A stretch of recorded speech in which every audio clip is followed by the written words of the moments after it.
মানেই আনন্দ, উপহার মানেই ভালোবাসা বিনিময়। কিন্তু আপনি কি জানেন, এক এক দেশে উপহারের ভাষা এক এক রকম। সীমানা পেরোলেই যেন বদলে যায় উপহারের ধরন, অর্থ আর উপস্থাপন।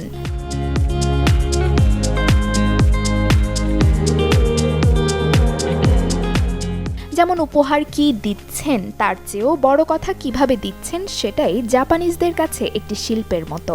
সেখানে উপহারের মোড়কে নিখুঁত ভাঁজ থাকা চাই, যা নির্দেশ করে উৎসব আর সুখ। আবার পিরামিডের দেশ মিশরে উপহার মোড়াতে হয় 2 স্তরের রঙিন কাগজ দিয়ে, যা আভিজাত্যের প্রতীক। বিচিত্র প্রথার কথা বললে কেনিয়ার মাসাই উপজাতির কথা বলতেই হয়। সেখানে আশীর্বাদের চিহ্ন হিসেবে উপহারের ওপর থুথু ছিটিয়ে দেয়া হয়। এদিকে আয়ারল্যান্ডের রীতি হলো, উপহার দিলে তা অন্তত 1 বার বা 2 বার বিনীতভাবে ফিরিয়ে দিতে হবে। আর জন্মদিনে যদি জার্মান কোনো বন্ধুর দাওয়াত পান, তবে পকেটে টাকা রাখুন, কারণ সেখানে অনুষ্ঠানের খরচ বহন করতে হয় খোদ বার্থডে বয় বা গার্লকেই।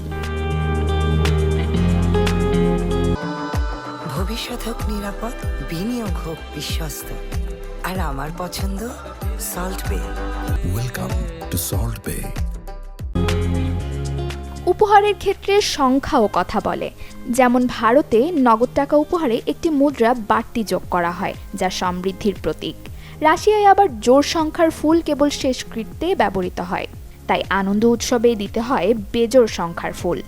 থাইল্যান্ডে 9 সংখ্যাটিকে লাকি মনে করা হয়, কারণ এর উচ্চারণ মানেই সমৃদ্ধি। তবে সাবধান, কিছু উপহার আপনার সুন্দর সম্পর্কটি নষ্টও করে দিতে পারে। চীন বা সিঙ্গাপুরে ঘড়ি উপহার দেবেন না, কারণ এটি ফুরিয়ে আসা আয়ুর ইঙ্গিত দেয়। সিঙ্গাপুরে আবার রুমাল মানেই বিচ্ছেদের বিষাদ। আপনি যদি বলিভিয়ায় থাকেন, তবে ছুরি বা কাঁচি উপহার দেওয়ার মানে সম্পর্কের সুতো কেটে ফেলা। আর ভিয়েতনামে জুতা উপহার দেয়াকে মনে করা হয় দুর্ভাগ্যের কারণ। ধর্মীয় ও সামাজিক বিধি নিষেধেও আছে ভিন্নতা।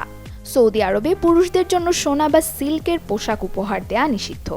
অন্যদিকে দক্ষিণ কোরিয়ায় ভুলে কারোর নাম লাল কালিতে লিখবেন না, কারণ সেখানে এটি মৃত্যুর বার্তা হিসেবে পরিচিত।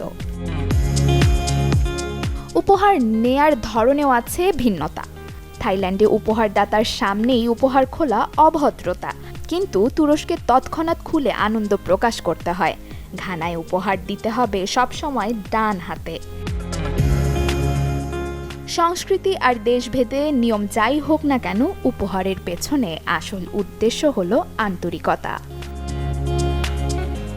Desk report, channel 24।